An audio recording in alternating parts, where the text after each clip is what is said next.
Hello, my name's Finn Shepherd, and today I'm going to be taking you through my assignment 1. So, the two apps I've chosen are Ubereats and Menulog. Some general observations are that Ubereats, it feels more streamlined, much more aesthetically pleasing. It's got an easier to use interface, and it uses horizontal features such as the filtering and the images. Menulog, for me at least, feels clunky, less aesthetically pleasing and user focused, and it's filled with vertical features. On the computer, it also does not have a search bar, and there feels like there's a lot of options, and it's fairly noisy. So the first task I've chosen to do is with Ubereats, and that's this task. So I'm just going to go through the pictures, but here's the steps. So we open the Uber app, we go to the food section, we then find the location icon. We enter our location, or we use the GPS location that's inbuilt into our phone. Then we select the address. Some possible problems are listed here. You can see GPS could set the wrong location, or you can't find the location symbol. Some of those. So task 2, select Guzman and Gomez restaurant. Again, I'm just going to go through with my images. So up until this point, it's the exact same as set location.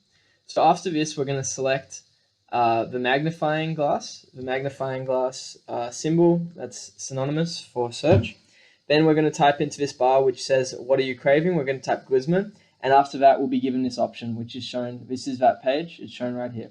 So it's pretty easy to do, but you may click on the wrong restaurant, you can't find the search bar, or you may not be able to you may type in the name wrong.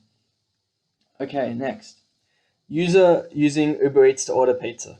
Okay, so here's an 11-year-old user. He's a male, and he's got a medium to high level tech level. So for him, it was pretty easy to use, except he was very confused by the initial interface as he got stuck on the past order screen. I asked him, what is this page? And he said, I have no idea. After that, I had to guide him back to the front page, but after that, it was smooth sailing. I asked him, was it stressful? And he said, for him, yes. My mom, 61-year-old female. She's got a medium to low tech level. For her, she ordered a pizza on Menulog. So she said it felt easy for her, but she was confused by the set location feature because it didn't come up with our address. So here's Nielsen's Heuristics. Today I'm going to be talking about number 7 and number 8. Here's the definitions of both of them, which I've used to find where they may be in these apps. So for Ubereats and Menulog, there's past order options, there's restaurant and food items. Favorites, there's a save account details, and you're instantly shown popular items near you. Same with Menulog, except in Menulog, it's popular filters. The filters and search bars are much more readily available in Ubereats than they are in Menulog, and you'll see that here. So you can see the filters section right here is right at you, and in Menulog, they're kind of hidden away. There's the horizontal features I spoke about earlier, and here's the vertical features. So number 8, aesthetic and minimalist design. So for me, Ubereats, we can see here, has a lot less information, but it feels, but there's more visual information. Here you can see they've got more textual information, but less visual information. So it makes it, for me, it detracts away from the food. And I'm sure for many other customers it does as well.